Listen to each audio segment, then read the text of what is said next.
ഇത്രയും വർഷം ജയിലിൽ കിടന്നിട്ടും ഒരു പ്രാവശ്യമെങ്കിലും ജയിലിന്റെ മതിൽ ചാടി എന്നെ ഒന്ന് കണ്ടുകൂടായിരുന്നു മനുഷ്യ. കാമാക്ഷി, വനിതാ ജയിലിന്റെ മതിലെടുത്ത് ചാടുന്നത് പോലെ അത് അത്ര ഈസി അല്ല. നിങ്ങൾക്കറിയോ, ഈ 26 വർഷങ്ങൾക്കിടയിൽ നിങ്ങളുടെ 3 കുഞ്ഞിനെയാ ഞാൻ പെറ്റു വളർത്തിയത്. അതിന് ഞാൻ 2 പ്രാവശ്യമല്ലേ പരോളിന് വന്നിട്ടുള്ളൂ. നിങ്ങളല്ലേ പറയാറ്, നിങ്ങൾ ഒരു തടവ് വന്നാൽ 100 തടവ് വന്ന മാതിരിയെന്ന്. ഞാൻ ജയിലിൽ കിടക്കുമ്പോൾ നിനക്ക് ആരായിരിക്കും കൂട്ടിനുണ്ടാവുക എന്നതായിരുന്നു എന്റെ ഏറ്റവും വലിയ വിഷമം. നന്ദി വേണം നിങ്ങളുടെ കൂട്ടുകാരായ ബിജുവിനോടും സോമനോടും ചെല്ലപ്പിനോടും. നിങ്ങൾ പോയ അന്ന് തൊട്ട് ഇവർ ഓരോരുത്തരും മാറി മാറിയാ എനിക്ക് കൂട്ടുകിടക്കാൻ വന്നത്. കാമാക്ഷി, ഞാൻ ജയിലിലായിരുന്നപ്പോ നിന്റെ ചുറ്റിക്കളിയൊക്കെ ഞാൻ അറിഞ്ഞു. ദയവ് ചെയ്ത് നിങ്ങൾ എന്നെ ചാരി നിർത്തി സംശയിക്കരുത്. അല്ല, ചാരിത്രത്തെ സംശയിക്കരുതെന്ന്. നിനക്കറിയാമോ, ജയിലിൽ വെച്ച് എന്നെ 4 തവണ തൂക്കി. ഈശ്വര, എന്നിട്ടും ചത്തില്ലേ? ചാവാനോ? അവസാനം തൂക്കി നോക്കിയപ്പോ 67 കിലോ. മോന്റെ പേര് പോട്ടാച്ചി. പോട്ടാച്ചി ഏതാ പേര്? അല്ല, ഞാൻ പോട്ടാച്ചി. എന്റെ പേര് ഗോപികൃഷ്ണൻ. ഗോപു എന്ന് വിളിച്ചാ മതി. എങ്ങനെ ഞാൻ നാവെടുത്തു പേര് വിളിക്കും? ഞാൻ മോനെ വിളിച്ചാ വേണ്ട, ഗോപു എന്ന് വിളിച്ചാ മതി. ഇതെപ്പോ തുടങ്ങിയതാന്ന് തോന്നുന്നു. മഴ പെയ്തപ്പോ തുടങ്ങിയതാ. തുമ്മലിന്റെ കാര്യമല്ല, ഈ മഴ എപ്പോ തുടങ്ങിയാന്ന് തോന്നുന്നു. പണ്ട് ഇതുപോലെ ഒരു മഴ നനഞ്ഞതാ, ചൊറിയലോട് ചൊറിയല്. പണ്ട് ഞാൻ ഇതുപോലെ ഒരു മഴ നനഞ്ഞതാ, വൈറലോട് വൈറല്. മോന്റെ വീട്ടിൽ ആരൊക്കെ ഉണ്ട്? ഞാനും അച്ഛനും അമ്മയും. അച്ഛൻ എന്ത് ചെയ്യുന്നു? അച്ഛൻ ഡൂപ്പാ. ഒറിജിനൽ അല്ലേ? അല്ല, അച്ഛൻ സിനിമയിലെ ഡൂപ്പാ. എന്തൊക്കെ ചെയ്യും? അയ്യോ, അച്ഛൻ എന്തൊക്കെ ചെയ്യുമെന്നാ? അച്ഛൻ ഈ മുളകൊടിയിൽ കിടന്ന് ഉരുളും, ഈ തിളച്ച എണ്ണ കിടന്ന് മറിയും, പിന്നെ തീരെ പുറത്തൊക്കെ കയറി കിടക്കും. കിടച്ചെടുക്ക.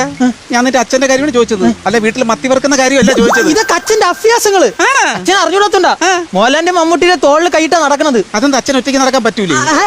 എടാ, ഈ കണ്ട തീരും തിളച്ച എണ്ണയിലൊക്കെ ചാടുമ്പോ ഓർക്കണമായിരുന്നു. അല്ല, അത്രയ്ക്ക് ബന്ധുവാണെന്ന്. ഒരു ദിവസം മമ്മൂട്ടി വീട്ടിൽ വന്നു. തന്നെ? എടാ, നമ്മൾ തമ്മിൽ എത്ര സിനിമകളടാ ചെയ്തത്, എത്ര വർഷത്തെ പരിചയം എന്ന് പറഞ്ഞു ഒരേ സംസാരം. അപ്പൊ അച്ഛൻ എന്ത് പറഞ്ഞു? അച്ഛനൊന്നും വേണ്ടിയില്ല. അയ്യോ, അതെന്ത്? ഫോട്ടോ എങ്ങനെ വേണ്ടും? ഫോട്ടോയാ? അപ്പൊ മമ്മൂട്ടി വന്നെന്ന് പറഞ്ഞത്? അച്ഛന്റെ മരിപ്പിന്. അപ്പൊ അച്ഛൻ മരിച്ചുപോയി. അച്ഛൻ മരിച്ചു. ചേട്ടൻ വീഡിയോ ചെയ്യുമ്പോഴുള്ള ലാംഗ്വേജ്, ഭാഷ, വാക്കുകള്, എങ്ങനെ ചേട്ടൻ ഇങ്ങനത്തെ വാക്കുകളൊക്കെ വരുന്നേ? അത് നമ്മളെ തറയിൽ കിടന്നാണ് വളർന്നത്. അല്ല, ഇത് പാരമ്പര്യമായിട്ട് കിട്ടിയ വാക്കുകളാണോ? ആദ്യം ജനിച്ചു വീഴുന്ന എവിടെയാണ്? അതെ, എവിടെയാണ്? തറയില്. തറയില്. തറയിന്നാണല്ലോ നമ്മൾ പഠിക്കുന്നത്. അതെ, ആ തറ മൊത്തം പഠിച്ചിട്ടുണ്ട്. അപ്പൊ ചേട്ടൻ തറയിൽ വളർന്നു, തറയായിട്ടിരിക്കുന്നു, അങ്ങനെയാണ് ചേട്ടന്റെ വാക്കുകൾ ഇങ്ങനെ വരുന്നു അല്ലേ? അതെ, അതെ, അതെ. ശരിക്കും ഇറ്റ്സ് ഇൻട്രസ്റ്റിംഗ്. ഇതൊന്ന് കട്ട് ചെയ്യരുത് കേട്ടോ, ഇതൊക്കെ ഇടണോ? ഇൻട്രസ്റ്റിംഗ് ആയിട്ടുള്ള കഥയില്ലേ അല്ലേ? പിന്നെ ഇല്ലേ ചേട്ടാ, എനിക്കൊരു ആഗ്രഹമുണ്ട്. കല്യാണം കഴിക്കാനാണോ?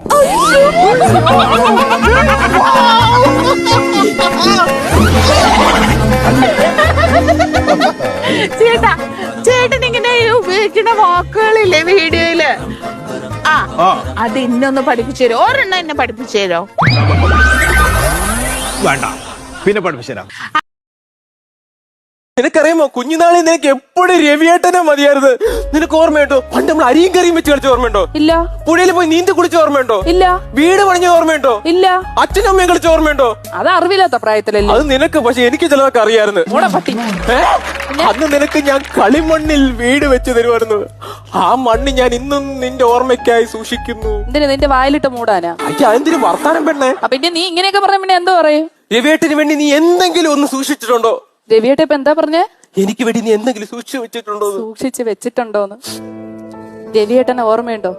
പണ്ട് നമ്മുടെ കുട്ടിക്കാലത്ത് രവിയേട്ടൻ ഞാനുമായിട്ട് കളിച്ചോണ്ടിരുന്ന സമയത്ത് രവിയേട്ടൻ എന്റെ അടുത്ത് ഒരു കുട്ടി കുറുമ്പ് കാണിച്ച്, അപ്പൊ ഞാനും തിരിച്ചൊരു കുട്ടി കുറുമ്പ് കാണിച്ച് ഒരു കുട്ടി കല്ലെടുത്ത് രവിയേട്ടന്റെ ഈ മണ്ടയിലോട്ട് ഞാൻ ഒന്ന് എടുത്ത് എറിഞ്ഞു. ഓർമ്മയുണ്ടോ? കുട്ടിക്കല്ലല്ല, ഹോളോ ബ്രിക്സ്. ഓർമ്മയുണ്ടോ? പിന്നെ മണ്ടമുളക്കെ അടിച്ചിട്ട് അവള് ചോദിക്കണോ? പിന്നെ ഇന്നു മുതൽ നമ്മളെ സാമ്പത്തിക ജീവിതം തുടങ്ങാൻ പോയി. ദാമ്പത്യ ജീവിതമല്ലേ? ദാമ്പത്തികം വേണമെങ്കിൽ സാമ്പത്തികം വേണമല്ലോ. ഇതെല്ലാം എന്റെ മണ്ടയിലല്ലേ? അത് വേണം, അത് വേണം. അതെ, ചേട്ടൻ ആരെങ്കിലും പ്രേമിച്ചിട്ടുണ്ടോ? ഇഷ്ടം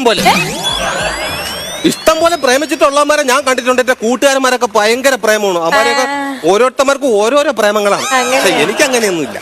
ഞാനൊരു കാര്യം വന്നപ്പോ തൊട്ട് ചോദിക്കാണെന്ന് ചോദിച്ചാണ്. അവിടെ വീടിന്റെ അവിടെ, ചേട്ടന്റെ വീടിന്റെ അവിടെ ഒരു വലിയ ഫോട്ടോ ഉണ്ടായിരുന്നില്ലേ? അത് നോക്കി ചേട്ടൻ കരഞ്ഞില്ലായിരുന്നോ? എന്തിനാ കരഞ്ഞേ?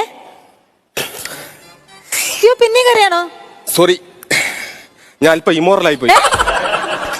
അതിനെന്തരാ പറയല് ഇമോഷണൽ. അത് തന്നെ, അതാവും. ഞാൻ ഇടയ്ക്കിടയ്ക്ക് അതെന്റെ ഗ്രാൻഡ് ഫേ ആണ് ഓ സോറി. ഉപ്പൻ. ആ ഭയങ്കര ഇഷ്ടം തന്നെ.